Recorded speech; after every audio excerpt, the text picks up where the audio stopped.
शहरातील जनतेने सगळं अनुभवलंय, शहर पाहिलेलं आहे.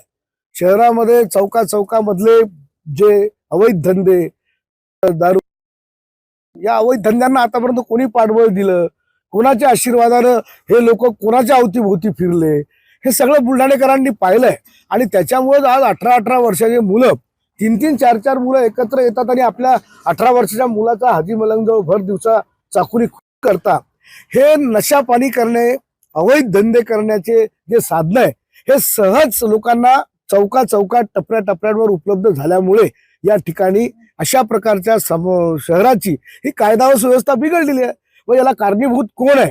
हे जे गुंडाराज आहे, हे कोणी निर्माण केलेलं आहे? कोणी धमक्या दिल्या हातपाय तोडायच्या?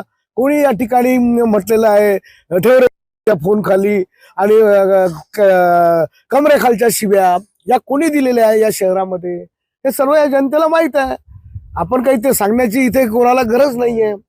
आणि आम्हाला या ठिकाणी खऱ्या अर्थानं या शहरामध्ये जे काही कामं चालू असतील त्याच्यापेक्षाही आणखी वेगवान पद्धतीने व शहराची गरज जी आहे त्याची गरज पूर्ण करण्याच्या पद्धतीने आम्हाला खऱ्या अर्थानं विकासाचा अजेंडा राबवायचा आहे. आणि तो विकासाचा अजेंडा आम्ही या ठिकाणी निश्चितपणे राबवणार आहोत. या शहरातील जनतेचा जो टॅक्सपेड रुपयाला एकूण एक रुपया जो जमा होतो, त्या एक रुपयाचा खर्च हा सर्वसामान्य जनतेच्या मूलभूत गरजा निभवण्यासाठी, पूर्ण करण्यासाठी झाला पाहिजे. आणि म्हणून या ठिकाणी मला आवर्जून सांगावं असं वाटते की सत्तेची भूक एखाद्या व्यक्तीला किती असावी? ही सत्ता काही कोणाच्या वैयक्तिक स्वार्थासाठी नाहीये.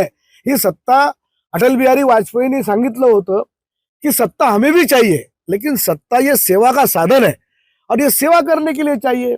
मी आमदार, बायको नगराध्यक्ष, पोरगा नगरसेवक, पुतण्या नगरसेवक, समधी व्याई नगरसेवक, जावाई जिल्हा परिषद सदस्य, एका घरामध्ये सत्तेची एवढी भूक असते का?